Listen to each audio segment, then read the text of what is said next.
Good evening. This is Crime Classics. I am Thomas Hyland with another true story of crime. Listen. That's the way the doorbell sounded at number 14 Pembroke Street in Glasgow, Scotland. That's the way it sounded if a fellow was impatient. If he had just come home from Madeline Smith's house on a March day in 1857 and really wanted in. His name was Pierre-Émile Langelier, and the door was in his way. Why didn't someone answer anyway? Here comes his landlady. She gasped because Pierre was her favorite lodger, and he looked terrible. Awful, standing there in the doorway, swaying, before he fell on his face. Dead. Tonight, my report to you on Madeline Smith, Maid or Murderess. Which? Crime Classics, a series of true crime stories from the records and newspapers of every land, from every time. Your host each week, Mr. Thomas Hyland, connoisseur of crime, student of violence, and teller of murders. Now, once again, Mr. Thomas Hyland.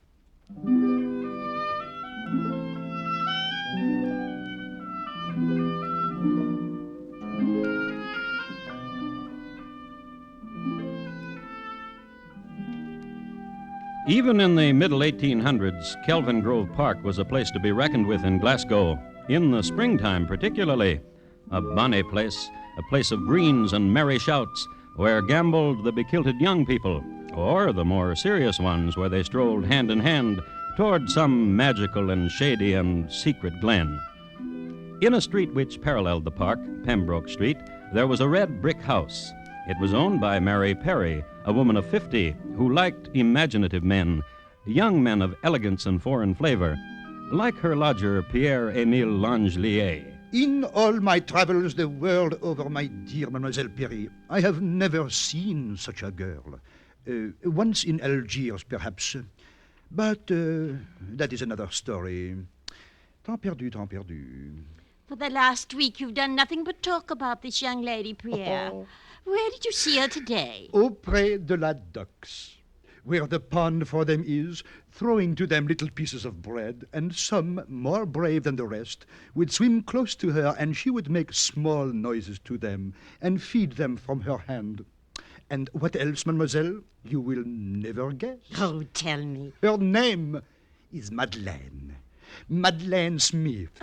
Oh, how do you know? This morning there was a maid servant with her, and they became separated for a moment, and I approached the maid servant. With that way you have, I'll wager.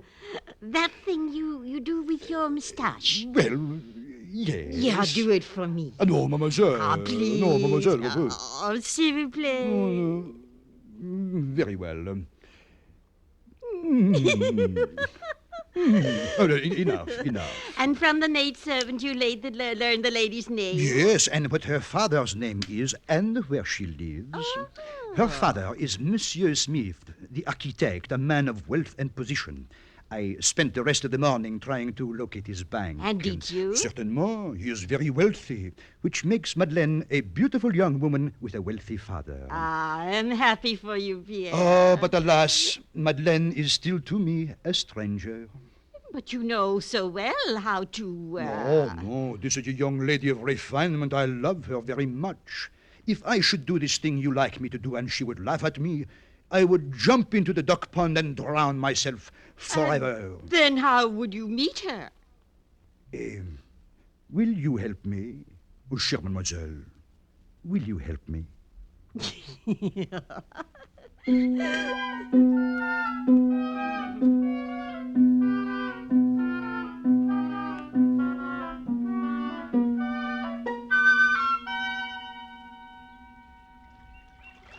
Oh, greedy, greedy, greedy. Oh, very well. Here's one for you. Here now. Here's some bread. Here you are, you lovelies. Bread for you, and you, and you. Isn't it a lovely day? I beg your pardon? I said, isn't it a lovely day? Oh, yes, it is. The ducks seem so, frisky today, don't they? Except Abby. See how she sulks there. Here, Abby. Here. Oh, sulky duck. Young miss, Yes? you come here every day, don't you? Why, yes. I watch you from my window from across the street. Why, whatever for? Oh, such a young thing and beautiful you are, which is such a joy to an old lady such as I. To an... What's the matter? I have a pain. Oh, dear. Where? The nasties. They come on me. I think I'll faint. Oh, my. I'll help you over to the bench. And here, put your arm about my waist and... Careful now. Dear ladies, may I be of some assistance?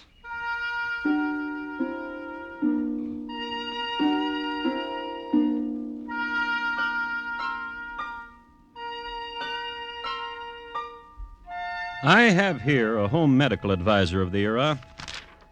The nasties, also known as the vapors, a sudden attack of malaise, predominantly in the female sex, usually preceding a faint. Symptoms: loud noises in the ears, quickening of the heartbeat, and dizziness. Make patient comfortable and apply smelling salts. Now, lie down here on the bench, madame, and we will try to make you comfortable.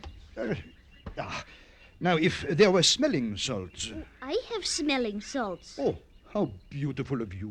What? Quickly, the smelling salts. And that's the way they met. Mary Perry inhaling the smelling salts, and the two young folk looking at her, concerned.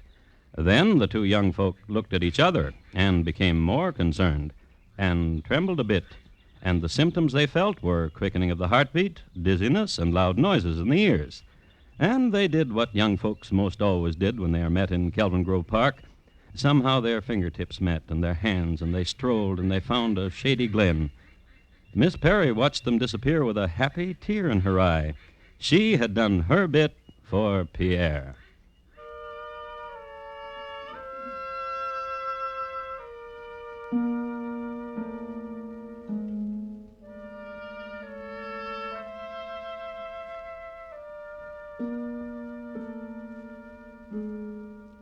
Things went so well between the two young people that a couple of weeks later, this was the state of affairs.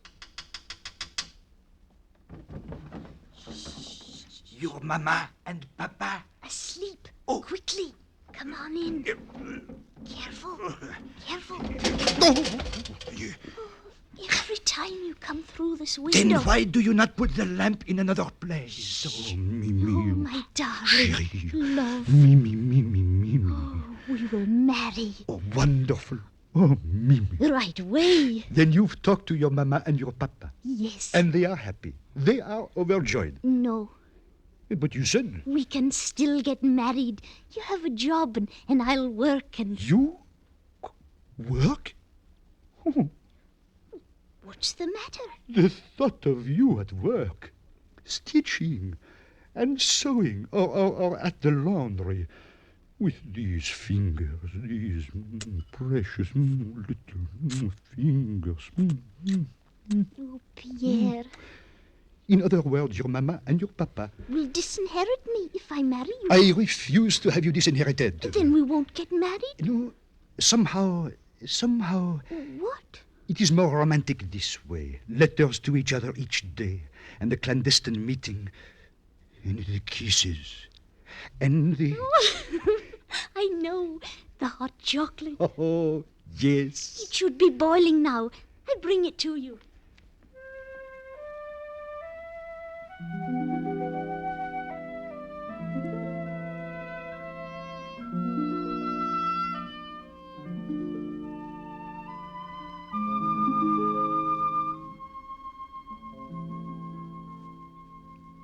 And that was the romance. My own beloved, you have just left me. Oh, sweet darling, at this moment my heart and soul burns with love for thee, my own sweet one.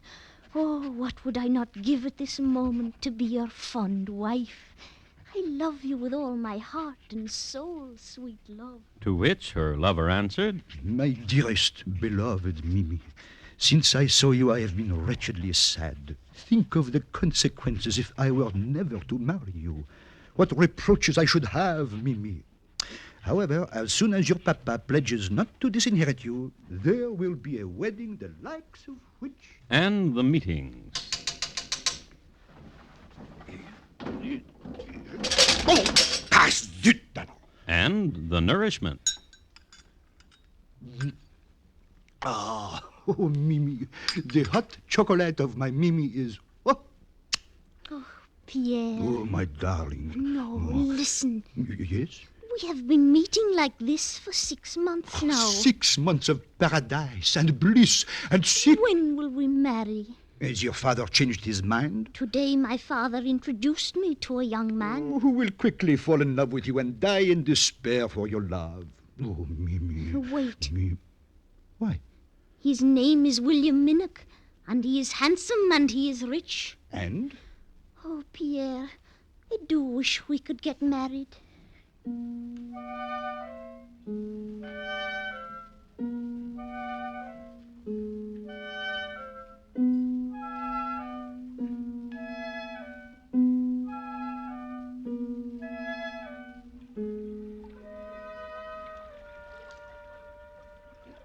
And that's the way it's done, Miss Smith. Manipulation. Borrow from one stock to buy the other, and when the other has gone up, then we pay back. You see? And that is how one becomes rich, Mr. Minnock? Well, is it? Oh, I suppose so.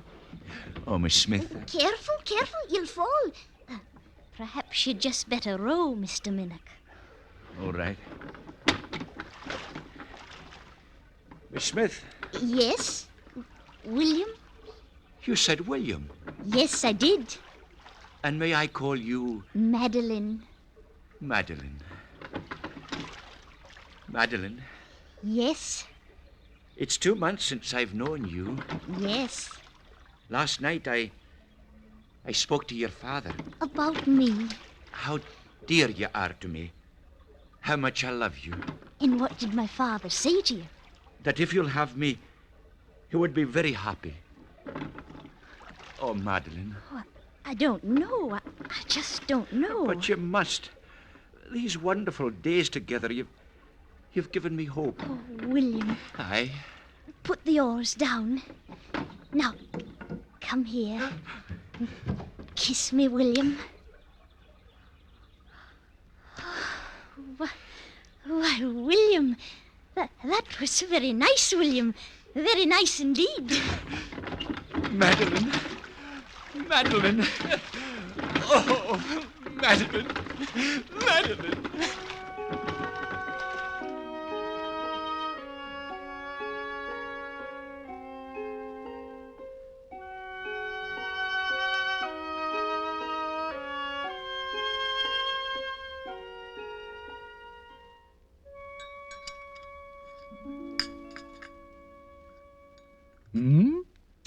Better and better gets your hot chocolate, chérie. My sweetheart, my love. There is something I must ask you, Pierre. Yes, My letters. I have saved every one. I want them back. But why, my pigeon? Well, I think sometimes of what I've written to you, and such outpourings. But your outpourings are from my eyes alone. Oh, give them back to me. No. But why not? I will tell you why not, little dove. If you look with love at another man, I will take the letters to your father and prove to him that your love for this another man is a passing thing, and that your love is only for me, your true love, who you will marry as soon as your father puts aside a suitable dowry for you. I see. Of course you do. You are blackmailing me, Pierre. Oh, love, love, come to me. Kiss me and kiss me. How cool your lips are, love.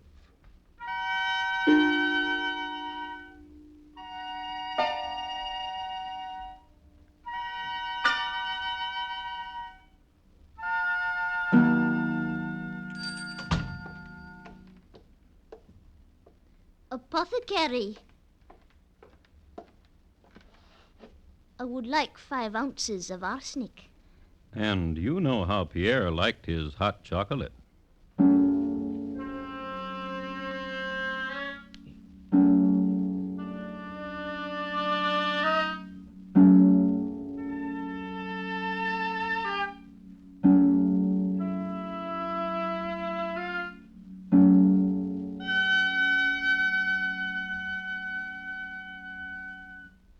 You are listening to Crime Classics and your host, Thomas Hyland. This Friday night, Mr. Keene, tracer of lost persons, will be looking for a killer with purple hands. When a wealthy widow is killed, Mr. Keene uncovers the fact, fatal to her killer, that purple hands will reveal who was guilty. Don't miss CBS Radio's Mr. Keene in action this Friday evening over most of these same stations, taking on the case of murder and the killer with purple hands. And now, once again, Thomas Hyland and the second act of Crime Classics, and his report to you on Madeline Smith, Maid or Murderess, which?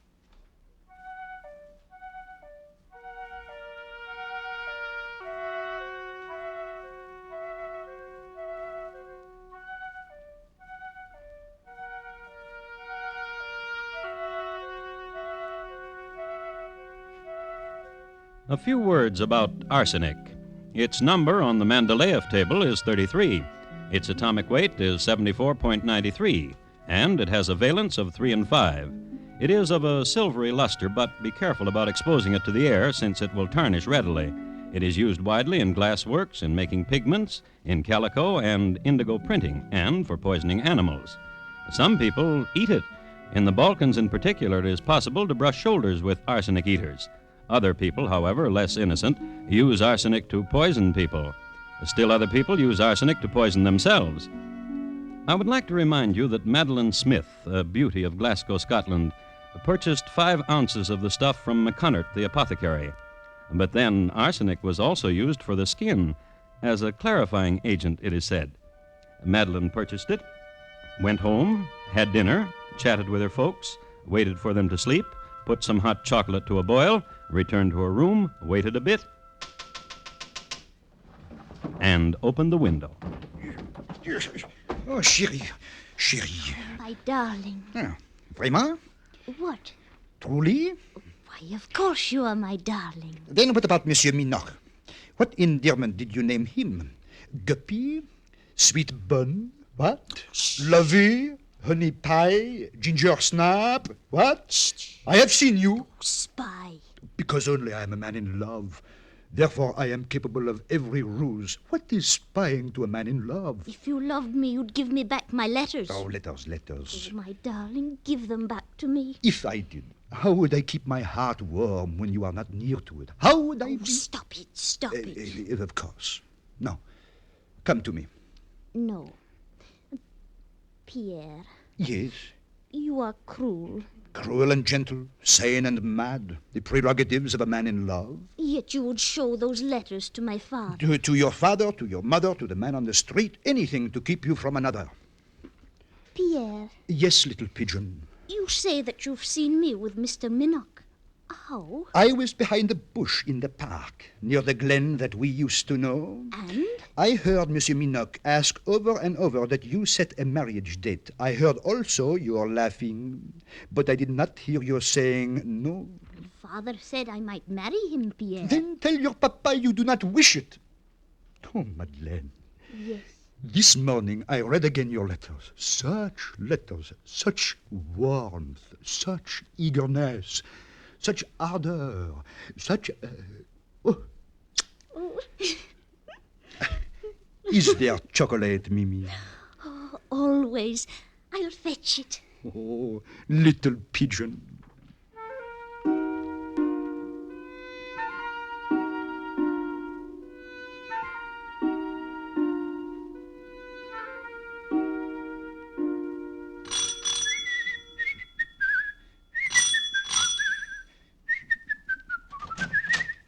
Come in, Pierre. Entree. You're happy. Oh.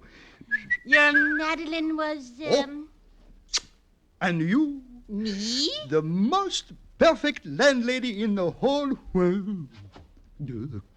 Pierre! Help me. Help me. Oh, what's the matter? You have the nasties. You have... Miss Perry knelt over Pierre, and she knew right away it wasn't the nasties. His eyes were rolling around, and his mouth was grimacing in wordless pain. She went for the cologne, dabbed a little on herself, came back, dabbed a little bit on her lodger. A little later, she helped him up the stairs. Lean on me, Pierre. Lean on me. And helped him to his bed.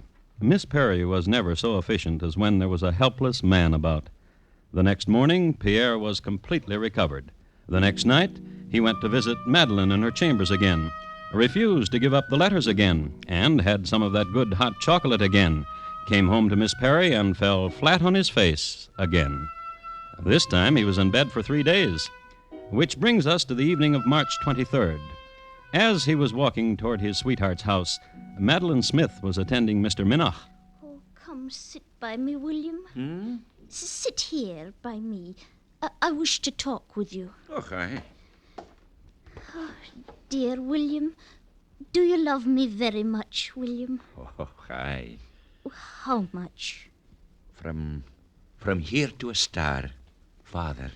Suppose, William... Hush, hush, hush. Oh, but you must listen. No. You listen to me. If you're about to tell me about that monsieur, about Pierre Langelier, don't. I have heard whispers, but I deny them with a laugh and a shrug and a... What's that? The shutter, perhaps. Nothing. I'll see what it is. Oh, and, William... Aye, love. There's some chocolate on the kitchen table. Put it on the stove over the fire. Of course, love. And wait for me down there.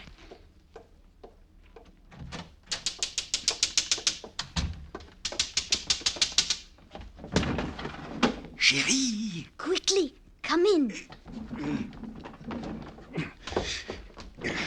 Oh, I have missed you. I have missed you. Oh, my darling. 3 days I was in bed, and my thoughts of you always, dearest Mimi. I know your thoughts fled to me and caressed me and warmed me. Vraiment? Truly. Oh, was there ever a love such as ours? Never. Oh, never. And eventually, What? we will marry. Did you know that? Do you truly think so? Whoa, what manner of man would I be? This tapping upon the window, this stepping over the casement to your arms. Of course we will marry someday. Oh. Of course. For each day, each night that I come here to you and hold you close, I bind you closer to me, and there is no escape. No escape. None. Pierre, Yes. haven't you been feeling well? Well, I said to you I was in bed for 3 days. Why? From what illness? Of all over. Twice. Oh, Each time I have left you, the last 2 times, I have gone to my lodging house and I have sickened. oh, Madeleine, I know just the thing. oh. Hot chocolate. I'll fetch you some. Guppy.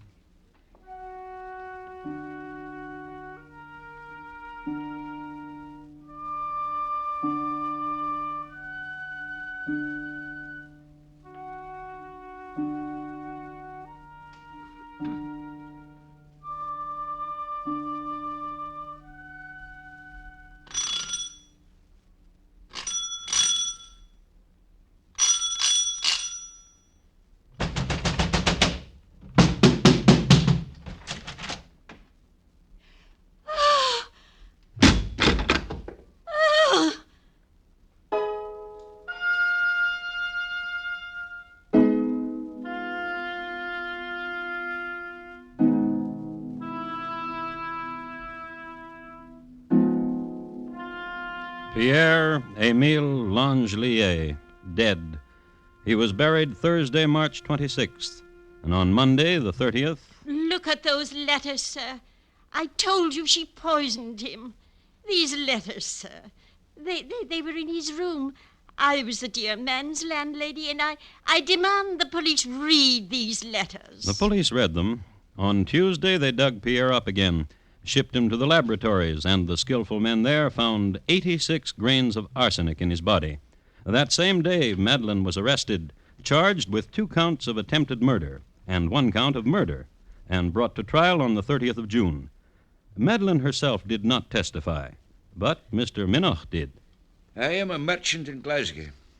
In the course of the last months, I paid my addresses to Miss Smith, and I have made proposals of marriage to her. She accepted.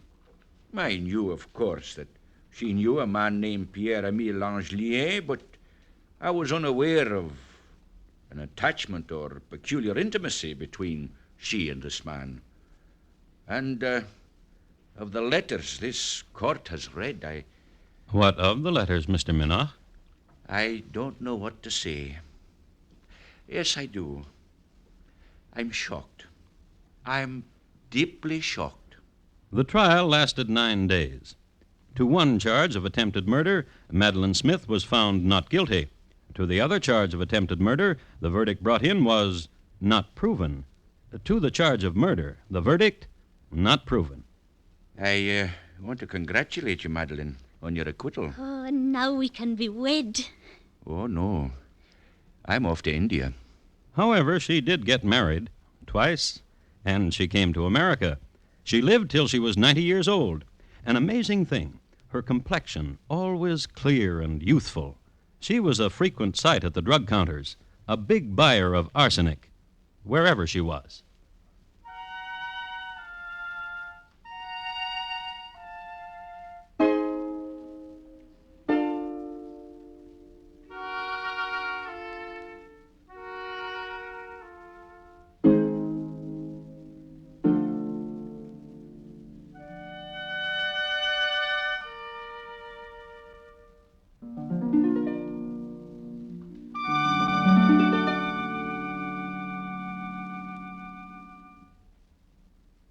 In just a moment, Thomas Hyland will tell you about next week's crime classic.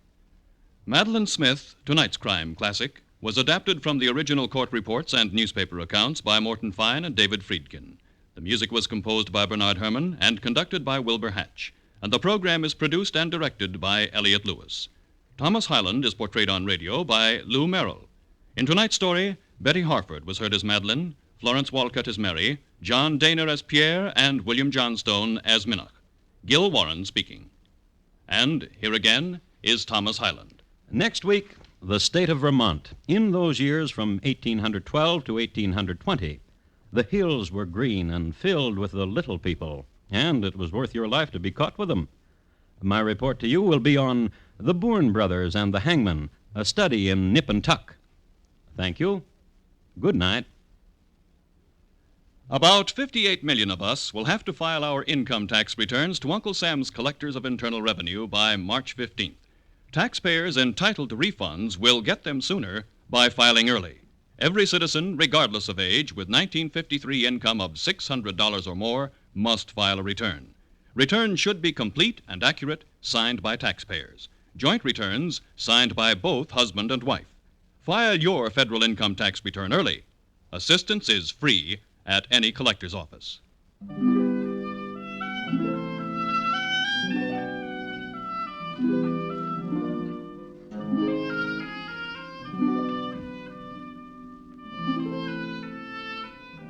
America listens most to the CBS Radio Network.